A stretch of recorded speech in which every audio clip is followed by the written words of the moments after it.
G'day everyone, it's Tamika here from Greater Bendigo Snake Control. I just wanted to do a quick little vid with regards to the week ahead weather-wise and how that's going to affect both our captive and wild reptiles, and just to have a little bit of an update as to where we're at in the current snake season. Bendigo is in for another really warm week. We're going to be seeing temperatures in the high 30s and even into the low 40s. So this is a time of year where it can be really quite distressing for our captive reptiles. Bear in mind, we really don't need to be running our enclosures on really warm days and consecutive warm days. And given that it's going to be a really warm week, it doesn't hurt to really turn down the temperatures of your reptile enclosures, or just run them a few hours in the morning and have them closed off most of the time. Our captive reptiles, although they are captive, they can definitely sense the warm weather. The ambient air temperature in our homes can still get quite warm, even if we've got air conditioning running. Sometimes that doesn't flow through to where we keep our reptiles. So just bear in mind that, keep an eye on your captive reptiles. Make sure they've always got provisions for water. Maybe just run your reptiles just for a couple of hours in the morning. Certainly you don't even need to do that every day for the hot week ahead.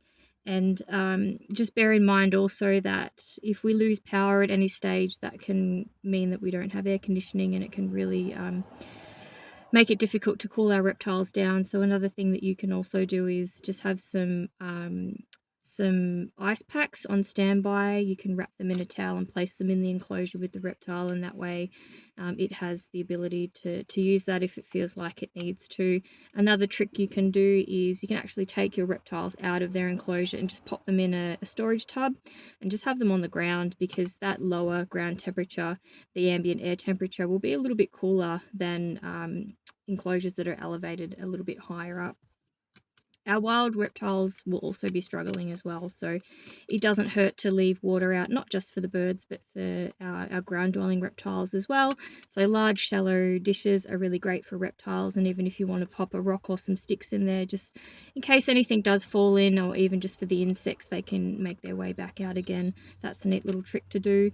And if you want to put that water a little bit further away from the house in a shady area, that just means that if a snake does happen to come by to have a drink of water, at least that water dish isn't so close to the house. If you have pets outside, dogs in particular, just monitor their water. If you can elevate their water a little bit higher off the ground, or even if you're home all the time with them, you can dispense water as needed, and that just means that you're not necessarily attracting things a little bit too close to the home.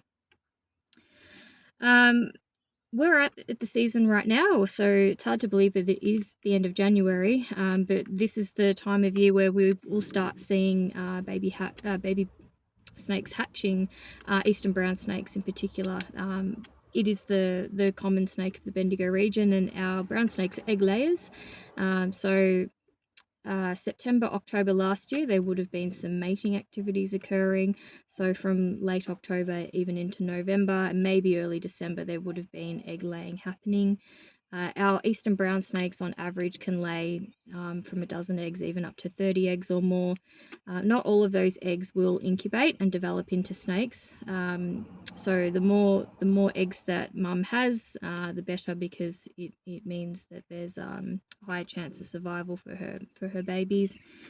Well, what will happen is over the next few weeks, these little baby snakes will begin to hatch. They will linger around the nesting site for a period of time, but given that they only have a couple of months until brumation will start to occur, they really need to get moving and get feeding. So they will be emerging, they'll be looking for food. And what can also happen, because they are hatching in a really hot period of summer, is that, like other snakes and reptiles and other wildlife, they will look to find a respite from the heat as well, which means that they can end up inside. Now, the same principle applies for a baby snake indoors, just keeping an eye on it from a distance, closing everything off, and giving a snake catcher a call to come and give you a hand. Obviously, our baby snakes are just as deadly venom-wise, but they're obviously quite a lot smaller, so the risk around these snakes is significantly reduced from a physiological point of view from their size. They're a little bit easier to contain and keep an eye on, rather than something that's a little bit different. But certainly avoid engaging with them. Just keep an eye on it, and give a snake catcher a call to come and give you a hand if need be.